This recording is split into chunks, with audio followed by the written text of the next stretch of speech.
Guys, so 12th board എക്സാംസിന് വേണ്ടിയിട്ട് നിങ്ങളൊക്കെ prepare ചെയ്യാണ്. പക്ഷെ എന്നാലും തരക്കേടില്ലാത്ത മാർക്ക് മേടിക്കുന്ന പിള്ളേരുണ്ടാവും.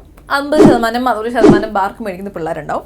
ഇനി നിങ്ങൾക്ക് അറ്റ്ലീസ്റ്റ് 80%, ഏറ്റവും എളുപ്പത്തിൽ 80% മുകളിൽ സ്കോർ ചെയ്യണമെന്ന് താല്പര്യം ഉണ്ടെങ്കിൽ, ഓക്കെ, ഞാനിപ്പോൾ പറയാൻ പോകുന്നത്, ഞാനിപ്പോൾ ലിസ്റ്റ് ഡൗൺ ചെയ്യാൻ പോകുന്ന 9 ചാപ്റ്റേഴ്സ് നിങ്ങൾ എന്തായാലും പഠിക്കണം. ഓക്കെ, സോ ഈ 9 ചാപ്റ്റേഴ്സ് പഠിച്ച് ഇതിനകത്തുള്ള എല്ലാ ക്വസ്റ്റ്യൻസും നിങ്ങളെ പറ്റുന്ന പോലെ അറ്റംപ്റ്റ് ചെയ്ത് കഴിഞ്ഞാൽ എന്തായാലും ഉറപ്പായിട്ട് ഞാൻ പറയുന്നു 80%-നേക്കാൾ കൂടുതൽ നിങ്ങൾക്ക് ഈസി ആയിട്ട് സ്കോർ ചെയ്യാം.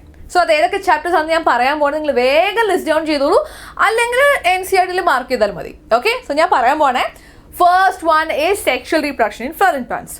പിന്നെയുള്ളത് ബയോടെക്നോളജിയുടെ 2 chapters, biotechnology principles and processes, അതേപോലെ തന്നെ ബയോടെക്നോളജി ആൻഡ് ഇറ്റ്സ് ആപ്ലിക്കേഷൻ.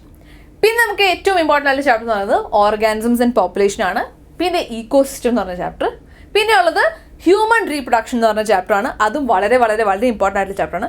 പിന്നെ നമ്മുടെ ജെനറ്റിക്സിൻ്റെ 2 ചാപ്റ്റേഴ്സ് ഉണ്ട്, principles of inheritance and variation, molecular basis of inheritance. പിന്നെ അവസാനത്തെ ചാപ്റ്റർ, ഏറ്റവും ഇമ്പോർട്ടൻ്റ് ആയിട്ടുള്ളതും മാർക്ക് കിട്ടാൻ ചാൻസ് ഉള്ള ചാപ്റ്ററും നമ്മുടെ ഹ്യൂമൻ ഹെൽത്ത് ആൻഡ് ഡിസീസസ് ആണ്. ഈ പറഞ്ഞ ചാപ്റ്റേഴ്സൊക്കെ നിങ്ങൾ നല്ലോണം അരച്ച് കലക്കി കുടിച്ചു കഴിഞ്ഞാൽ എന്തായാലും 80% മുകളിൽ മാർക്ക് കിട്ടും. So all the best.